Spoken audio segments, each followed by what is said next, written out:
Welcome to the Moonstamp Cast 2.32. I am Jordan. This is another special edition outside of our usual rundown, which will return Friday. Joining me as always is the number one Hunter Yurchek hitter on this podcast, Brian. Brian, I would ask how you are, but I think it's not well. We'll talk about that on Thursday. Joining me for the first time is a former collegiate athlete, who is a Baylor Bear, a 2018 All Big 12 honorable mention, 2018, 2017, and 2016 academic All Big 12 first team. Big accomplishment there. That's what we're looking for. A meat smoker, Skyrim aficionado, friend of the pod, and wonderful human, Blake Blackmar. Blake, how are you? Hey guys, thanks for having me. Dug deep on the accolades there. We're talking about academic accolades. I'll be honest. He missed a big one though. He missed a big one. He's Don of the Meat Mafia of the Baylor Bears. Yeah, I am Don of the Meat Mafia. I will say I just went to your Baylor's page and said, this is good enough. Let's copy and paste this real quickly. Perfectly fine. So the reason we brought you in today, Blake, is you have a better look at the college sports landscape than a lot of people because you played in it. And when I first texted you, we were talking about the Notre Dame stuff, and Notre Dame came out and said that they were not going to play in a bowl game because they did not make the playoff. You were very, very adamant in calling them soft, even though the players voted on it, which I tried to argue with. But you were still not having any. You were like, get that shit out of my face. Here's my rings. Fuck that. Yeah. The current state of college football does. It's the same time. It's like the best it's ever been, and it's the most infuriating headache mess of a shit show I've ever seen. So it's a fun topic to talk about, and knowing that you've completely revoked your Alabama fandom and are solely upset about Notre Dame. Hey! I did text Neil on the side, who was my Alabama roommate, and I went quietly, "Roll Tide." Yeah. If they're not going to be in it, I got to have something. I have a lead-in question on that one, which was my secret question. I was going to wait till the end to do, but fuck it. Brian Barry gave me that immediately. He didn't even edge me a little bit. He just gave it up. Blake, let's say you played on some good Baylor teams. You were a collegiate athlete, played on some good Baylor teams. Let's say you were left out of the college football playoff, sadly. And, you were given the chance to play for what some people say is the People's National Championship, the Proletariat National Championship. And during that, you got to, one, sacrifice a pastry who wants to do it. They want to be sacrificed. Two, get to eat that pastry. And then on top of that, you went to Baylor as well, Baptist institution. Let's say the other team was Lutherans. And you got to prove who the major denomination was, maybe some heresies involved, whatever. Would you want to play, theoretically, of course, obviously, that game against the Lutherans for the pastry, for the Proletariat National Championship? Well, being on a 2014 Baylor football team where we won the Big 12, but for most of the year we were trying to fight to get into that top four for the playoff. And back then, that was when the Big 12 never got any respect, even just because OU and Texas weren't the top dogs in the conference at the time. So I kind of lived out half of this scenario. And so we wound up going to the Cotton Bowl and playing Michigan State for a consolation prize. And I would say that I think Pop-Tarts are catching way too many strays in this argument. I would play in, whatever bowl game you put in front of me, you're going to put an enemy in front of me, then the mission is to destroy the enemy. So, yes, I would 100% play in the unofficial Pop-Tart Bowl National Championship, and I would eat the hell out of Pop-Tarts. Hell yeah. Do you have a favorite Pop-Tart? That's a question. The one in front of me is the correct answer, but nostalgia, I like the purple swirly one. I don't know what the hell flavor berry, it was. Triple but berry. It's just from like my childhood. The classic's fine. The s'mores one is the one I buy as an adult whenever I want to be bad, but like don't want to tell my wife about it. So I get those, and they they usually don't make it home. It's like if I'm on a trip and like I went elk hunting and I had a couple of those stashed in the backpack because they were very light. The calorie output per weight of the item was high, and that's a big thing when you're doing the like hiking, hunting stuff. Let me put you on real quick. Let me put you on real quick. Actually, Pop-Tart wise. Before you put me on, that just reminded me, my mother-in-law, vegan, love her. She's like a big health nut, right? She's only been vegan for a few years. But she once made me a Pop-Tart and then slathered the whole thing in butter. And I said, what the hell are you doing? I've never even heated a Pop-Tart up. I just ate them raw out the package. Dude, you got to get on the toast game. So she toasted it, then put butter on it. And I was like, what the hell are you doing? And she's like, this is how you eat a Pop-Tart. And so I ate it. I was like, this is the best Pop-Tart I've ever had. But let me put you on to something about Pop-Tarts. Hot fudge sundae Pop-Tarts. Correct. Number 1, bullet. Not even close. Horrible for you. Probably will kill me faster than anything else I do, but I'm a big fan. Yeah, I mean, if you're have you heard the grocery store theory of like everything in the middle of the grocery store is designed to make you fat? Mm-hmm. So like if I'm in those center aisles, like I've already admitted defeat on the week. I need to stay on the perimeter. No, you go into the baking aisle, and you got like the brownies, the frostings, the cereals. You're like, fuck, like this is all so good, but I will pay for it later. No, but the problem is I have to get to the center. The grocery store is just like when I play basketball. I'm a perimeter player. Need to stay on the outside. You're 6'6". Yeah, Brian, that's you were not a perimeter player back then. You never seen me shoot though. Not yeah, for you. I have because we played 1-on-1, Blake, and how'd that game go, son? I won. It was 2v1, and I won. And forever this has been skewed. In college, we used to go run the whatever you call like the area where they let regular people play. What's that shit called? Rec center. Yeah, the rec center. And people. So we would go as football team. I'd go with 4 or 3 other linemen. So there are 4 offensive linemen. And my roommate, who was a 5'7" diabetic walk-on wide receiver, who ironically is still the only professional athlete from our class. He's a NASCAR picker guy. He's a stud. But we would go play basketball, and even though Trevor, the wide receiver, most athletic guy there, guy can't dribble for shit. So I would play point guard. We would just shoot nothing but threes and box out, and he'd get 90 rebounds because we were too lazy to go get – we just box out. We're like bullying kids. No one had next after us. It was one of my favorite basketball memories. What was the original question? I feel like we've gotten off topic. When do we get to talk about Notre Dame being soft? I don't know if that came through. We can get into it right now. So let's listen. We've talked about how you think Notre Dame is soft for not playing in a bowl game. No, we haven't talked about it thoroughly, Brian. Okay, look, the players feel slighted, and Notre Dame, whether you were a fan or not, people recognize Notre Dame. They are a draw. They draw audiences. They drive eyeballs. They drive revenue when it comes to TV contracts and such. That's why NBC gives us an exclusive home deal every single. I think they just extended it a couple of years ago for 10 years. But we have a draw. Is it NBC or CBS? No, it's NBC.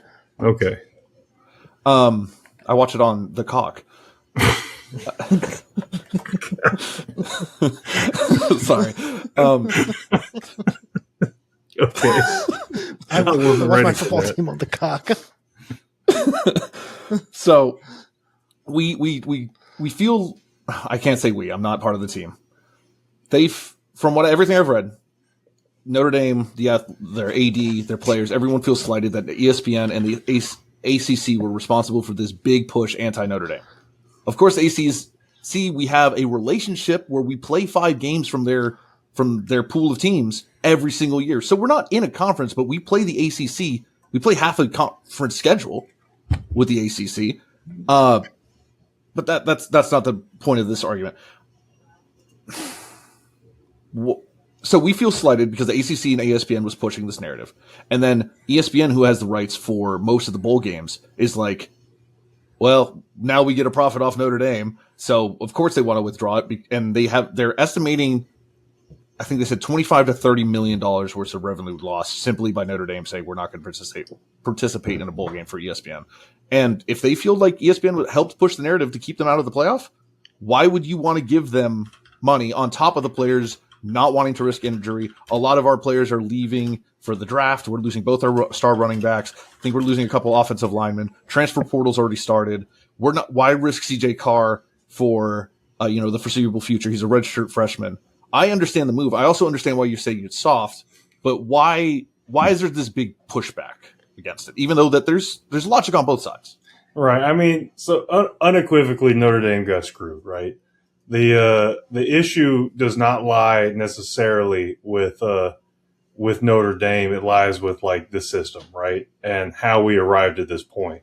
The main thing is that there's not any damn consistency from year to year or week to week. Why did they even do a college football playoff ranking for like 8 weeks leading up to the final deal when the only one that matters is the final one? Just do one final one. That way you have to answer way less questions about it. And I mean, do I think ESPN is pushing they push to screw Notre Dame? No. I think the decision was made in that room of athletic directors, and they were just caught in a no-wins place. And a lot of those athletic directors came from group of 5 teams because that's where athletic directors come from. They become an athletic director at a small school. They do well. You and the head coach get picked up at a bigger school. That's kind of how the cycle goes, right? And so there's a concerted group or effort not to screw over these smaller schools that are still D1, which I also support. Like I'll never forget watching the Boise State Oklahoma game with my dad in a hotel room. I forget what the hell we were doing, but I remember watching that game and it was crazy. And I love the Cinderella story, but this isn't the NCAA bracket where it's feasible that something crazy could happen like that. It's a very small chance, but I also am in favor of not taking that completely away. The easiest solution is to expand the playoff, but which I think they will do. But that will just create a problem. Right. I agree. They will do. Continue to argue about it's going to be the 17 and 18 people that got left out that are the next 3 teams out. I agree completely. What I do think is that the way it's set up right now, bowl games, conference championship games are meaningless. Conferences are too big. Hold on. Let me stop you right there real quick. This is what I want to get to. I know this is all about Notre Dame right now. This is the part of the podcast we're talking about Notre Dame. One of the biggest criticisms I get is join a conference. BYU, who is an independent, joined a conference. They lost 2 games this year both games to the number 4 team in the nation. One of those 2 losses came in the conference championship. Right. They don't matter, but why did this one matter? But Alabama's 3rd loss didn't. That's just the question. As the Big 12 watcher and like the Big 12 player, BYU was never getting the fuck in unless they won that conference championship game. True. They had the one loss to Texas Tech, but you even said a couple weeks ago, like the eye test, you look at them, you go, oh, this team's kind of shit. Like they are propped up by Crumble Cookie. They were never getting in. The eye test is not an official. If the eye test was an official way to look at things, Alabama's ass would be gone. The only game they've had in the past month and a half has been Auburn, and Auburn's kind of shit. Brian, you must embrace the evil committee theory. They are evil. They have no metrics. They just lie to you. They go in there and say, I know! They say, oh, you want to get in the CFP playoff? Oh, okay. You'll be number 10. And it's like, actually, fuck you. You're staying home. So yeah, no, listen, BYU was never, ESPN was never letting in, like, I know it's a conspiracy. They didn't talk about BYU for like 3 fucking weeks. BYU was never getting in.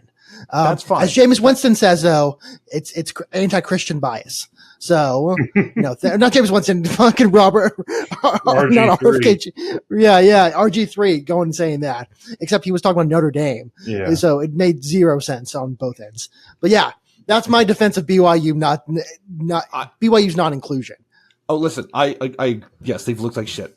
But why did BYU, and none of us have the real answer, why did BYU's conference championship performance drop them out of the CFP, but Alabama stayed perfectly the same?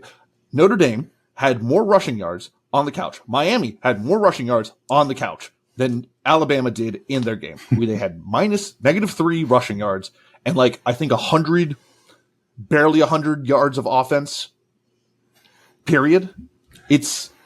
Why does that performance against Georgia, who is a top-ranked team, not matter compared to BYU's?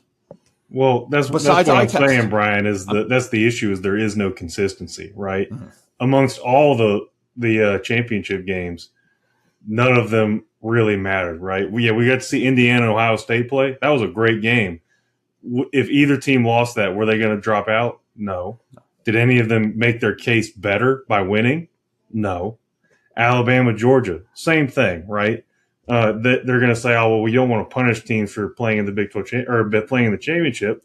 Well, the same thing happens to BYU, right? The ACC championship is the one where it's like, well, I guess technically if Virginia wins, the committee might feel obligated to put them in, even though Miami didn't play in it. So it's all screwed up, right? And for years I've been like, look, I've got buddies that played at Notre Dame. I've got buddies that went to Notre Dame. I like a lot of things about Notre Dame. I've worked out at the facility. I've drank a bunch of beer there. It's a good time, right? What I don't have a bunch of sympathy for is that Notre Dame has I just like to root against Notre Dame.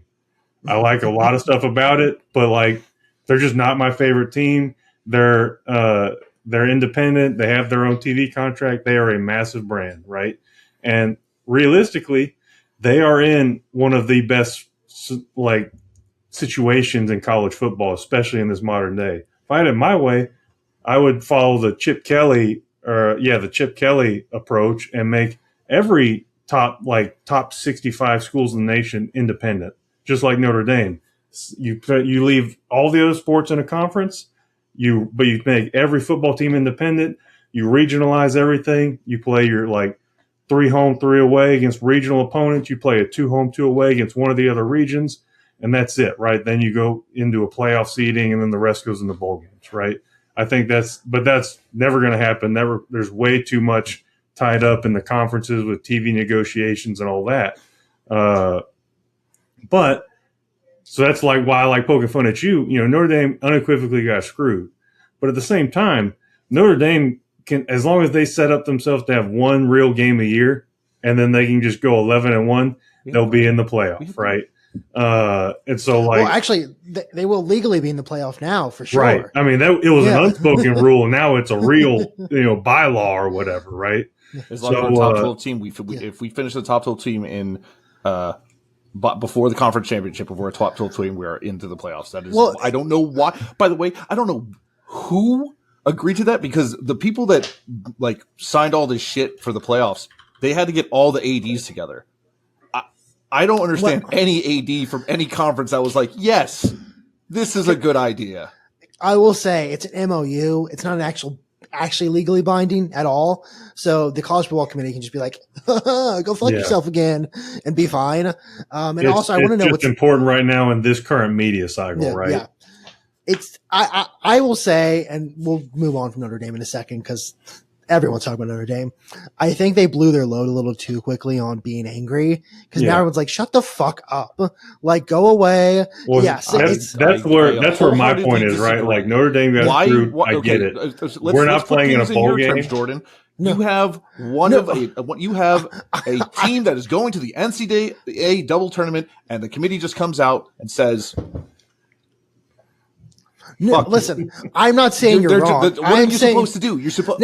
No, I get it. I get what you're saying. I'm saying that it's like, if you had just been gone into silence and said, we're not going to a bowl game. It sucks. This sucks. This fucking sucks. And you know what? They're right. They are right. But then you have your AD on TVs attacking the ACC, who I will say, I don't think did anything wrong. You got to fight for the Notre Dame versus Miami game for 48 hours straight. Don't think they did anything wrong. Even though you were screwing an affiliated school that saved your ass during COVID. It's affiliated but not signed. And that's fine, but it's still. Do you know the revenue difference between games in ACC games compared to ACC games when they have Notre Dame show up? Do you know the revenue difference? Listen, that's fine. The ACC is this close to exploding. It's I know. 2030, one of the final nails in the coffin.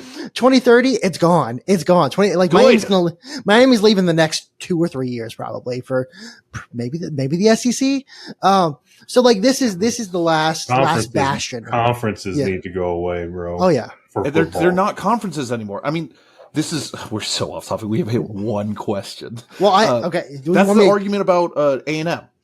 They played a soft as shit SEC. They bottom of the SEC schedule because the SEC is so big now. Just like a lot of Big Ten teams don't play a lot of the people that are supposed to be in the regional Big Tens. Right. They're too big. So I actually have a question about this for Blake and just for us in general. What do we do about the group of 5? Because I think Blake mentioned earlier, it's not March Madness. No group of 5 team is winning the national championship. It just never will. Right. They are included by default here because it's the top. I mean, at least one has to be included, unless the Pac-12 comes back in some capacity.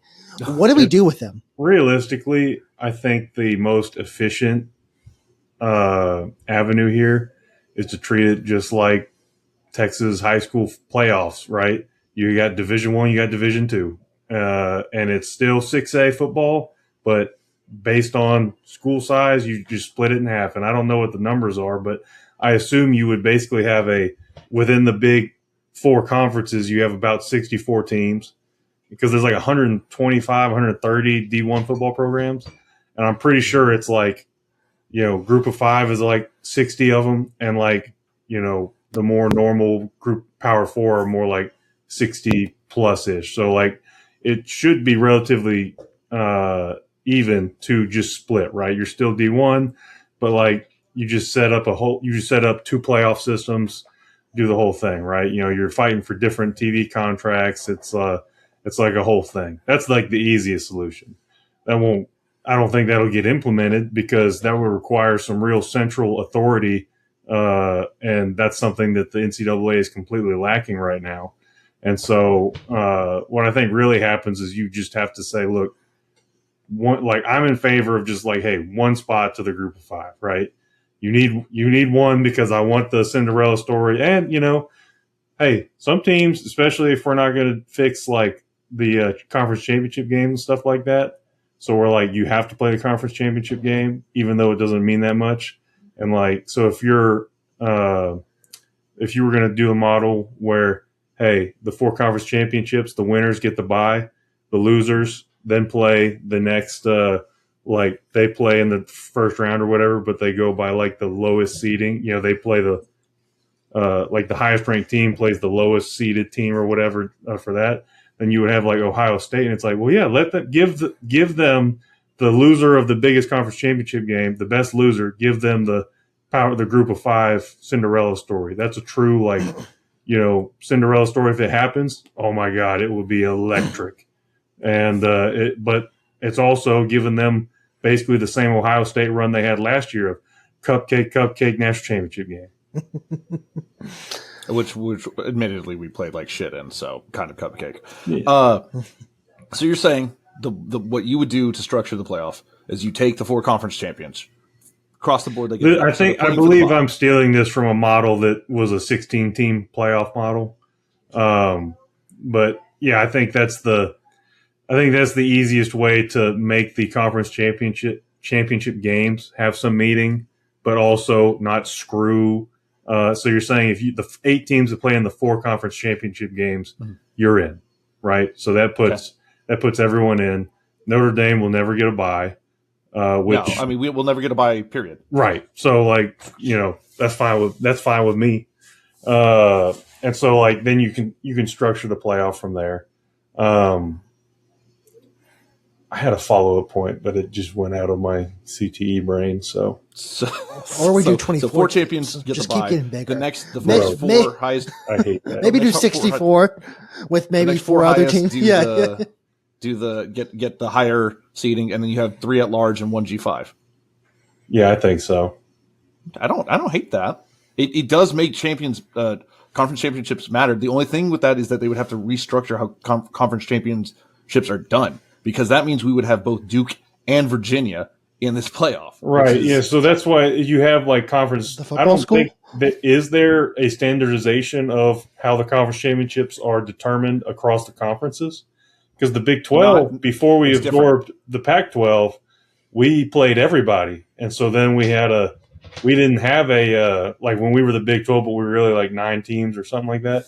Everyone played each other, and they just didn't have a conference championship game. They said, hey, this team won, which if you were going to restructure everything right now, that's kind of how you would want to set it up, to where there's like a max of 8 teams in a conference, and you play each other, you know who the champion is, and we can just start into like the postseason earlier, right? Because I think that's another big point is if you move the postseason up, then you stop interfering with the coaching cycle and the transfer portal as early. You found like you got something prophetic to say, Brian. Dude, so I'm going to combine two of your ideas.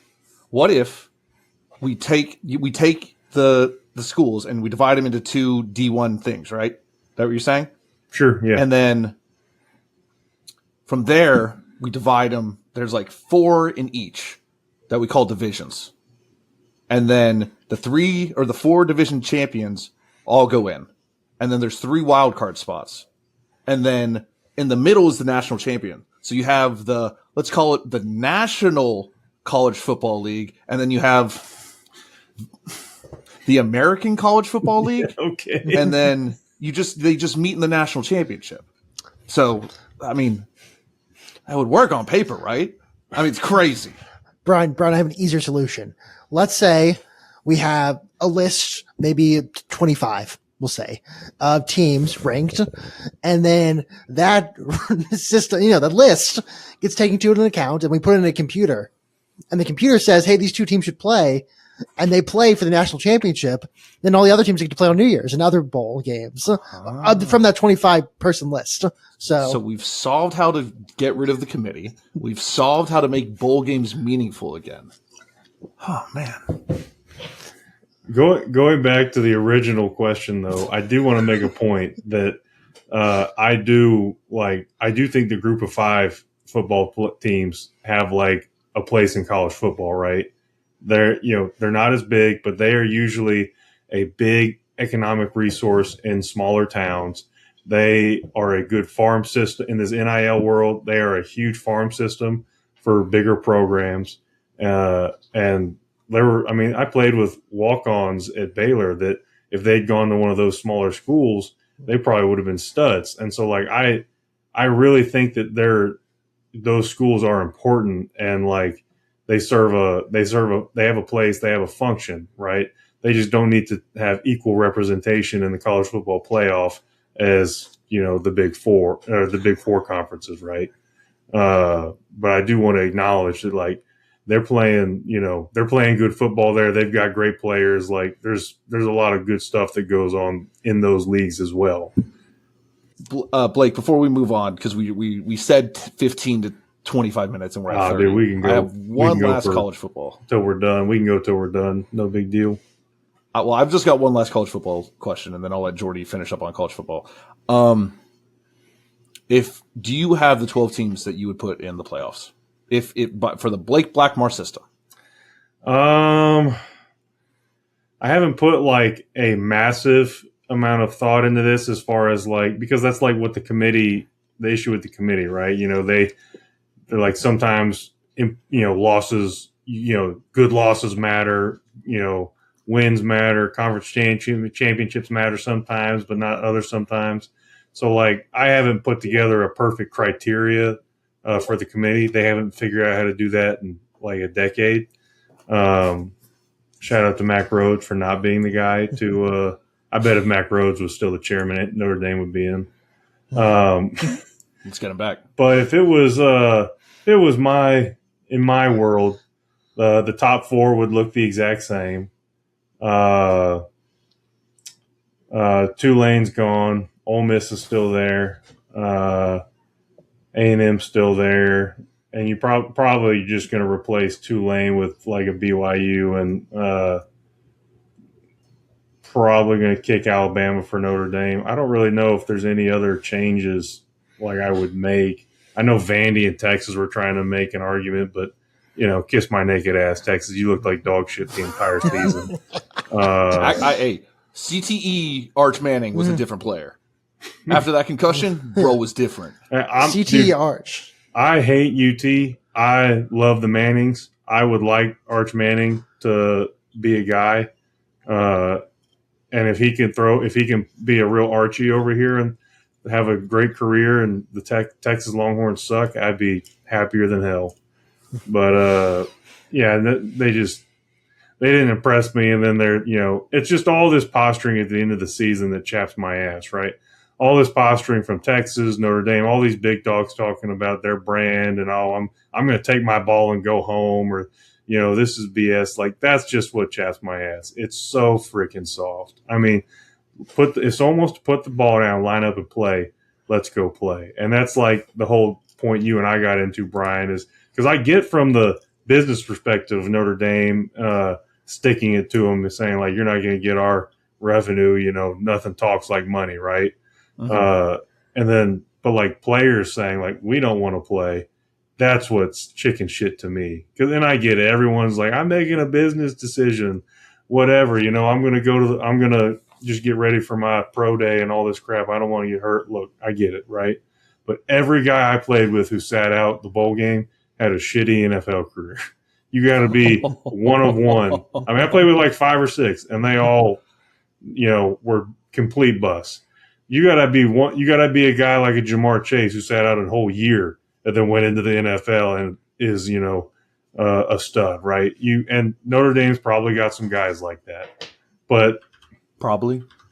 I mean, I'm not familiar with your game. Finalist. You played a bunch of cup after the first 2 games. I didn't watch a single Notre Dame game. Y'all ain't playing nobody. USC was ranked. People always forget that Pitt was ranked.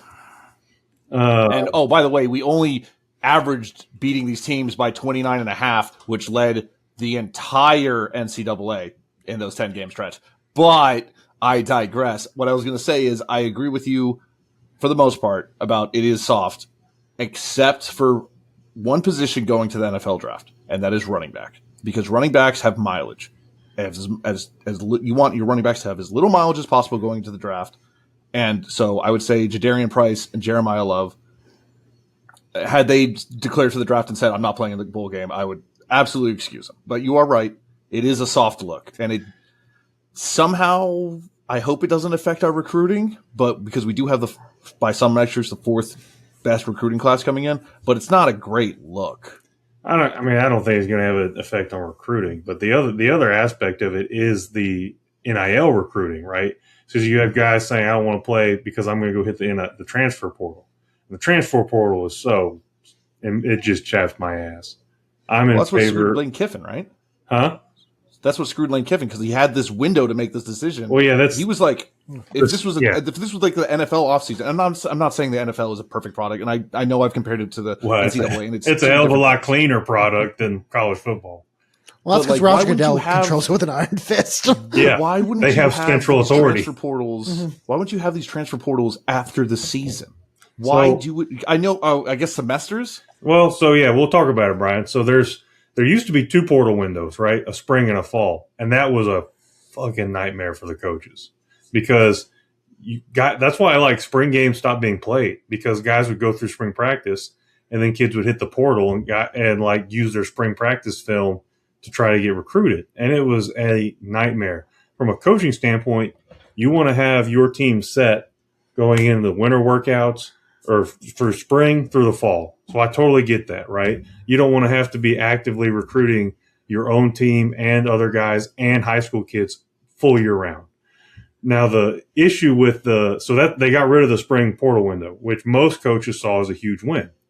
What it affects is these end of year coaching changes, because you have early signing day for high school, and then you have the end of year, like the portal window, I think is like basically like after the last semester.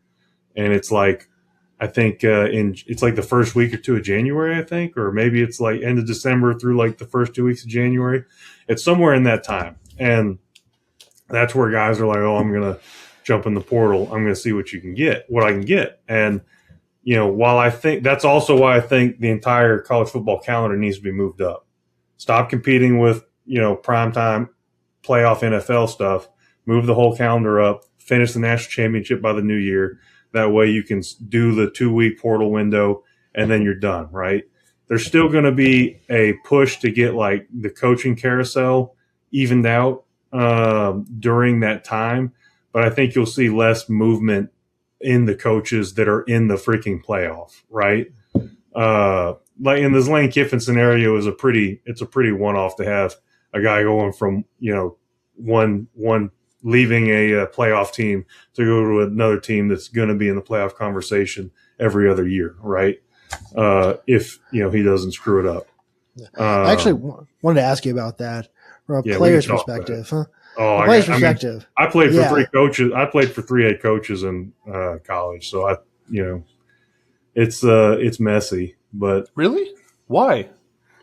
Well, yeah, there was a whole lot of scandal after my sophomore year. So I played for Browse for 2 years, and I did 1 year at Jim Grove, who was just a talking head, nice guy, but they retained the entire staff and brought him in the summer just to be the quote unquote head coach. He just talked to the media. So it was like having 3 head coaches that year, because you had a defensive coordinator, you had the offensive coordinator, then you had him, and he was like, I'm just going to help with special teams. And let me tell you, we went 7-6 that year, went to a bowl game. We won our first 6, lost our next 6, won the bowl game, beat Boise State's ass. I would rather do the 1-11 rule year that came next before I did that year over again. That year sucked so bad. So we don't have to get into all the scandal, but was there ever a moment? You're a really loyal guy. Was there ever a moment that you were like, I should hit the portal, I should try and get out of here? Well, back then there wasn't a portal, right? It was, hey, you can transfer though. You could transfer and sit out a year, right? Or you could grad transfer. And I'm in favor of going back to a portal, a restricted portal, where it's like you can get 1 free transfer and then a grad transfer or something. If a coach leaves, you can get the freebie type deal. But all this like just unhinged free agency drives me insane.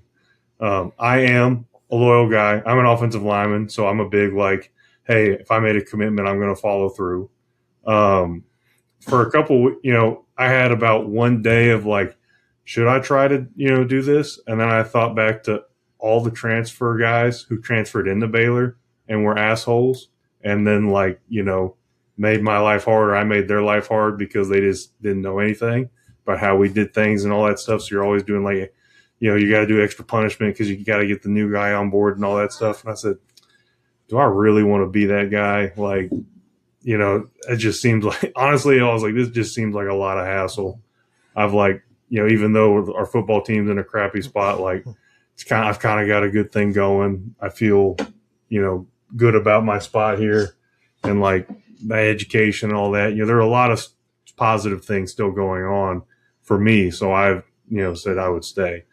And in today's world, there'd be financial compensation associated with all these decisions. So, looking at what start 3 or 4 year starting Division I or Big 12 offensive lineman can make. I mean, if the numbers were big enough, then yeah, we would have talked, but I'd probably still wind up staying. But it's a heck of a lot easier. It's a heck of a lot more easy and lucrative to make the move sometimes, right? How big would the bag have had to been to go to these 3 different schools? I mean, I would have been the face of Sweet Baby Ray's if I was and they had NIL back when I played. But no, I'm just saying, what would the bag have? Because you don't like these 3 schools. What would the bags had to look like? TCU, Texas, Notre Dame. I mean, Notre Dame probably would have been the lowest, if we're being honest. Because I like to be a Notre Dame hater, but that's an O-line factory, and everyone I became friends with who played offensive line there and stuff is a great dude. TCU, I mean, I got recruited by TCU in Texas. I don't know. I really don't think I would have gone to TCU. We would have had to been talking Millie? 400, 500 plus to go to Texas. And I don't know if I could have done TCU. I hate purple. That's just a soft ass color. I don't like it when my daughter wears it. I don't like it when my wife wears it. I damn sure ain't wearing that shit. What about gold and green? I like wait, that's Baylor's color. I was trying to make fun of Notre Dame. I just make fun of Baylor's color. I like the idea of in more toxic relationships, the lady's wearing something and they're walking out to go have brunch with their friends, and their husband's like, You better go change.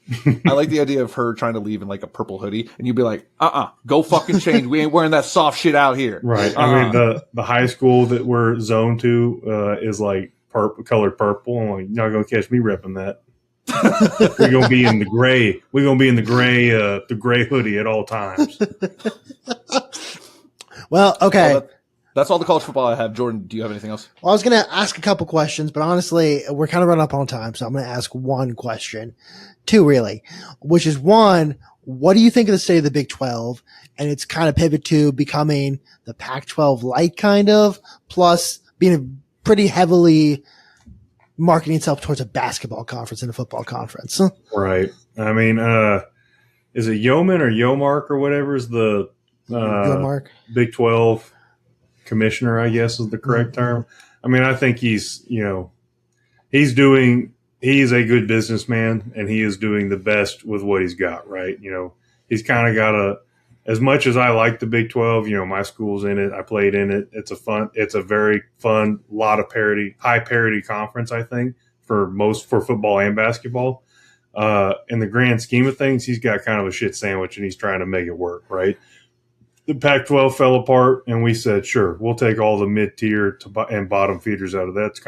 I don't think we really got any bottom feeders, but we got all their mid-tier schools. We lost the two flagship franchises in our conference of OU in Texas, and prior to that, A&M, which, I could take or leave all three of those schools personally. I wouldn't piss on them if they were on fire, but they did have a heck of a big fan base, and bring in quite a bit of revenue, right? Can't argue with that. And so Yeoman or Yomark or whatever the hell his name is doing the best with what he's got. We are an excellent basketball conference, right? We got dogs. Now, you want to talk about basketball and all the G League crap, that's BS, but that's another conversation. So he's just saying, hey, we've got the highest level of competition basketball outside of the NBA, so we might as well market it, right? Sure. Does that mean that we are going to be like that's going to be our main focus? I think the main focus is always going to be staying relevant in football because football is the profit driver, right? Men's basketball is a big profit driver, but football is by far and away the most profitable sport to be good at. And we are going to forever be hanging on to that third place spot in the conference rankings. We do not want to let the ACC get ahead of us. And, the ACC's got issues, right? And now we're over here flirting with Notre Dame a little bit. Mark's like, hey, the ACC did you wrong. So, maybe you don't have to join them, but maybe you play 5 games a year against us, So I don't know how it'll shake out, but I think Yomark's a good commissioner, and I think he's doing the best he can. I think the parity in the Big 12 is very entertaining. But it's we're definitely, the goal is to establish the good football programs, right? And unfortunately, Tech, I love Tech. I played for Joey McGuire. I love, I know half the staff. I love what they're doing. I hope they have sustained success, right? And I think they have the tools to do that. I would hate to see the Utah schools wind up being the next big two in our conference, because they have sustained monetary investments from these. Because I just saw Utah sign that big private equity thing. Yeah, private equity deal, and then you got the Mormon churches fully in all their companies and stuff is fully invested in BYU. So I would hate to lose the holy war to Utah. So we might need to figure something out here in the great state of Texas.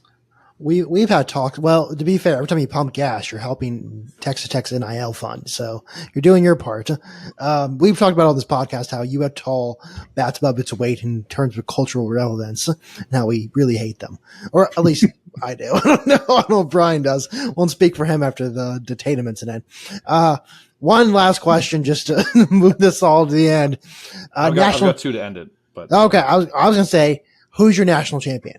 Okay, that was one of them. Yeah, I know you. Let me check the bracket. So I would love to see an Indiana Tech championship, but they're not on the right sides of the bracket for that. But you could see a semifinal.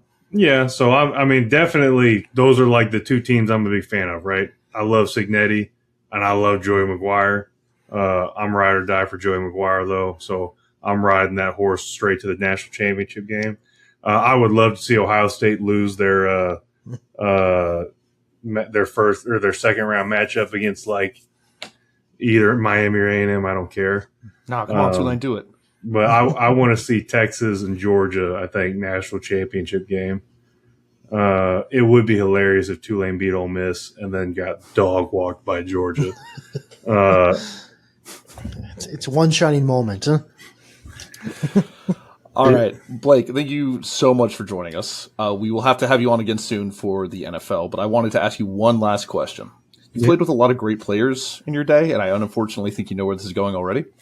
But I believe you played with a guy in high school that averaged 1 sack a game, 3.6 tackles a game, and on top of that had 8 tackles for a loss. How much did that 185-pound left defensive end inspire you and encourage you to go be the success that you were? Yeah, I mean, that guy, that unnamed player was so inspirational that what got to me wasn't necessarily the on-field performance, because you just knew you were always going to get that, right? But he's kind of an under-radar guy. You could always just depend on them to do his part. But the part that always was inspiring to me was what a great locker room guy, big glue guy in the locker room, right? Very funny, always chopping balls, actively rooting against some of his fellow defensive linemen during one-on-one. Grounded. Guy was a stud, you know. He never forgot his offensive line roots. I've heard about this front squad he had. What about this front squad? Legendary front squad. One of the only guys on the team who could front squat close to as much weight as I could. And probably the only guy I've ever met who could front squat more than he could back squat. I'd love to see what the guy could do on a searcher squat.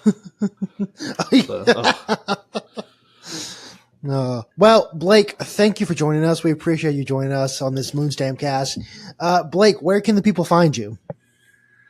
You just Instagram and Twitter is where I reside primarily, like most people. I mostly post random cooking stuff and just life updates. I don't have a business associated with it. I do run a big tailgate at Baylor. So if you ever want to try some of the cooking, we're doing stuff out there. I write for Sikkim 365, which is a Baylor fan website.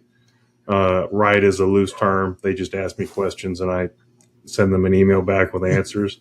I don't even read. I don't know if they do any editing to it or not. I don't even read the site because I don't want to see if people think I'm good at writing or not. I just put out what I think, and then at the game, people come up and tell me they liked what I said.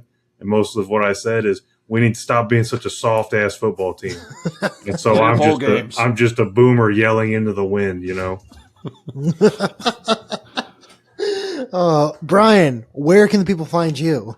You can find me across all social medias at OrgPolaris, AURICPOLARIS, especially at twitch.tv/OrgPolaris. This week I'm going to jump back into Elden Ring, and then on Saturday I'm going to do something with a group of friends. Unsure what we're going to play. Unfortunately, we do not have everyone to play Pico Park because one of us is doing something, so we don't get to yell at each other on a Saturday night over drinks.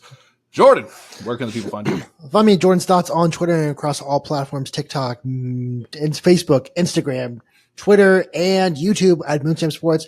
We appreciate you listening. Please like, share, subscribe, rate, whatever you can do on whatever platform you're listening to. We will see you on Friday. Peace and love.